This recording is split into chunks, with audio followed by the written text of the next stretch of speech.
أعوذ بالله من الشيطان الرجيم. بسم الله الرحمن الرحيم. الحمد لله رب العالمين، ثم الصلاة والسلام على سيد المرسلين حبيب إله العالمين أبي القاسم المصطفى محمد صلى الله عليه وسلم على محمد وآل محمد وعلى أهل بيته الطيبين الطاهرين المعصومين وأصحابه المنتجبين. أيها الإخوة والأخوات، السلام عليكم ورحمة الله وبركاته. وعليكم السلام ورحمة الله وبركاته. D'entrée en matière, je remercie Dieu subhanahu wa ta'ala de nous avoir réunis en cette soirée bénie afin de pouvoir parler de son mois sacré qui est le mois de Ramadan, le mois de la miséricorde, la porte du paradis ainsi que l'occasion pour avoir la félicité éternelle. Donc nous remercions Allah subhanahu wa ta'ala de nous avoir donné le tawfiq d'être ici cette soirée. Et deuxièmement, nous remercions les organisateurs de cette soirée car c'est une sadaqatun jariyah.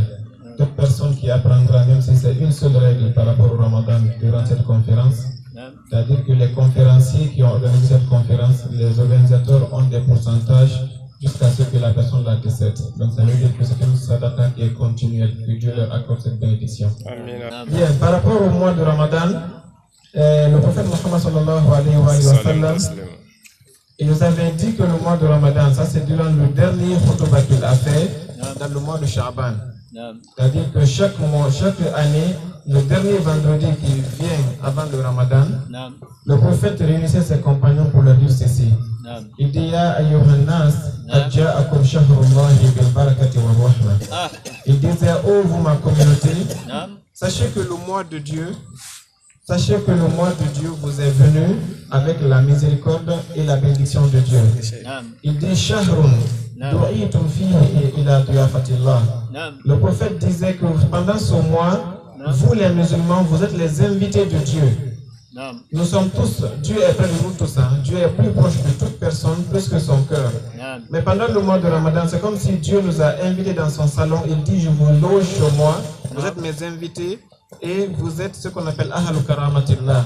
Nous sommes les invités spéciaux de Dieu et donc ça veut dire que nous tous pendant le mois de Ramadan, nous sommes des invités VIP dans la maison de Dieu, si on peut le dire ainsi. Ça veut dire quoi? Ça veut dire que si la miséricorde de Dieu était loin de nous pendant les 11 autres mois, durant le mois de Ramadan, nous sommes en train de nager dans l'océan de la miséricorde de Dieu. Et donc, on ne doit pas rater cette occasion. Le prophète, dans son khutbah là, qu'est-ce qu'il a dit? Il a dit dans ce mois de Ramadan, à partir du premier jusqu'à la fin, il dit Nawmukum fihi ibada. Il dit que votre sommeil pendant le mois de Ramadan est une adoration. Subhanallah, ça c'est une miséricorde de Dieu qu'on ne peut même pas estimer. Pendant les 11 autres mois, quand tu dors, Dieu te considère comme ghafil. C'est comme si tu es en train d'être quelqu'un qui n'adore pas Dieu. Mais pendant le mois de Ramadan, quand tu es fatigué et que tu dors, Dieu enlève un ange, il écrit que tu es en train de faire la prière, comme si tu es en train de faire le jeûne, comme si tu es en train de faire astaghfirullah, pour avoir fait seulement un petit sommeil pendant le Ramadan. Il va plus loin, il dit wa anfasukum fihi tasbih. Pendant le mois de Ramadan, les respirations là, c'est comme si tu disais Subhanallah, Alhamdulillah, wa la ilaha illallah, wallahu akbar. Ça veut dire que pendant le mois de Ramadan, tout ce que tu fais est récompensé. Ton sommeil est une adoration, tes respirations sont des tasbih. Et il dit wa amalukum fihi mustajab. Vos activités pendant le mois de Ramadan sont exaucées. Nous savons que nous faisons des prières 5 fois par jour, mais nous ne savons pas si Dieu accepte nos prières.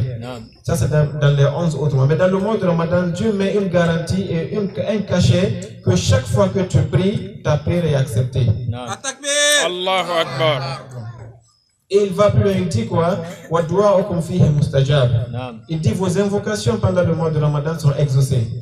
Nous savons tous que nous passons toute l'année à dire j'ai fait doigt ou j'ai demandé à tel imam de faire doigt mais ça ne marche pas. Le prophète dit attends le mois de Ramadan, réserve là-bas tous tes plus grands problèmes, Dieu va les exaucer pendant le mois de Ramadan. Ça c'est une garantie du prophète Muhammad sallallahu alayhi wa sallam. Et il va plus loin dans son khutbah aussi, il dit que Man qara'a fihi ayatan min al-Qur'an, kutiba lahu ka'annahu khatama al-Qur'ana kullah. Le prophète dit que pendant le mois de Ramadan, tu lis un seul verset de Saint, tu lis seulement Bismillah ar-Rahman ar-Rahim.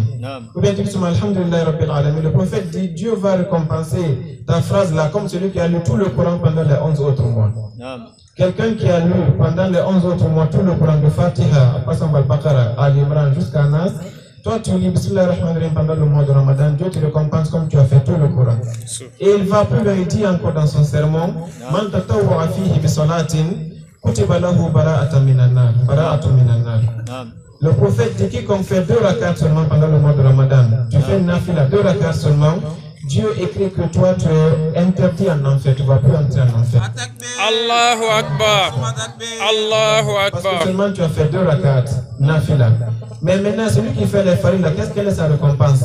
Les 5 prières qu'on fait pendant les 11 autres mois, le prophète dit que celui qui fait une seule prière obligatoire pendant le mois de Ramadan, il est récompensé 70 fois comme s'il avait pris dans les autres mois qui ne sont pas le mois de Ramadan. Ça veut dire que si tu fais salifana une seule fois pendant le mois de Ramadan, tu as la récompense de 70 salifana dans les 11 autres mois. C'est-à-dire que le prophète a tellement commenté le mois de Ramadan que nous on ne peut pas finir les commentaires du mois de Ramadan. Donc celui qui ne sait pas ça, il peut dormir, mais celui qui sait ça, il sait maintenant qu'il y a un trésor dans le mois de Ramadan et il va accélérer pour ne pas rater ce trésor. Donc nous sommes informés, informons les autres que le mois de Ramadan est l'occasion pour accéder au paradis. Et le prophète dans son sermon, il a dit en fin de compte, Ash-shaqiyyu man hurima ghufranullahi fi hadha ash-shahr. Et ça c'est dangereux. Le prophète, après avoir dit tout ce qu'il a dit là, il dit quelle est la personne qui est la plus maudite de tout l'univers. C'est la personne qui assiste au mois de Ramadan. Le mois de Ramadan finit et Dieu ne l'a pas pardonné. Le prophète dit lui, il est maudit. Allahu Akbar. Allahu Akbar. Pourquoi? Parce qu'on a vu, que Dieu nous protège d'être dans ce groupe-là. Et quelles sont les personnes qui ne vont pas avoir cette bénédiction-là? Il y en a plusieurs, mais on va citer seulement 4. Il y a 4 personnes qui ne vont jamais bénéficier de ce qu'on a dit ici comme bénéfice du mois de Ramadan. Le premier, c'est celui qui fait la médisance. Celui qui parle de son frère derrière son dos. Celui qui fait ce qu'on appelle al-ghiba.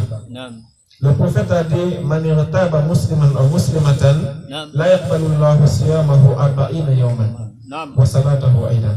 Le prophète a dit celui qui va parler de son frère derrière son dos et il lui dit du mal, Dieu dit que pendant 40 jours tes prières et ton jeûne n'est pas accepté, sauf à une seule condition, si celui à qui tu as fait du mal te pardonne. Tu dis, ah mon frère, un jour on était assis avec quelqu'un, j'ai parlé de toi, j'ai mal parlé de toi devant lui, donc pardonne-moi. S'il dit je t'ai pardonné, là ton Ramadan sera accepté. Et aujourd'hui nous sommes à combien de jours du mois de Ramadan? Celui qui fait médisance aujourd'hui, c'est que le Ramadan il a perdu. Parce que c'est 40 jours que le prophète a dit. Donc parmi ceux qui n'auront pas les récompenses du mois de Ramadan, il y a celui qui a fait ce qu'on appelle la médisance. La deuxième personne qui est privée de la miséricorde de Dieu pendant le mois de Ramadan, c'est celui qui boit l'alcool. Celui qui consomme aussi l'alcool, qu'il sache que tout ce qu'on a dit par rapport au bienfait du mois de Ramadan, il ne va jamais avoir cela. La troisième personne, comme il fait tard, on ne va pas trop retarder, c'est celui-là qui n'obéit pas à ses parents. Al-aqul walidayhi. Un enfant qui fait du mal à sa mère, à son père, ou bien qui ne les satisfait pas comme il le voudrait, il a tout intérêt à se repentir chez ses parents avant que le mois de Ramadan n'arrive. Sinon, il ne va jamais avoir les bénéfices du mois de Ramadan. Ça, c'est la troisième personne. Celui qui a fâché ses parents, celui qui refuse de faire ce que ses parents lui disent, celui qui est en opposition avec ses parents. Voilà, la quatrième personne, c'est qui? C'est la personne qui ne parle pas avec son frère. 2 musulmans sont dans le quartier ici, mais ils ne se parlent pas. Je leur dis que vous avez intérêt à vous réconcilier avant le mois de Ramadan. Sinon, qu'est-ce qui va arriver? Le prophète nous a dit que durant le mois de Ramadan, à partir du moment où on a vu la lune, chaque jour, Dieu va libérer des milliers de personnes de l'enfer. Par exemple, une personne, s'était écrit dans son cahier qu'il est condamné en enfer. Quand le mois de Ramadan va arriver, chaque jour, la nuit, Dieu va dire ces centaines de personnes, ces milliers de personnes-là, vous les anges, effacez leur nom de la liste de l'enfer, écrivez-les sur la liste du paradis.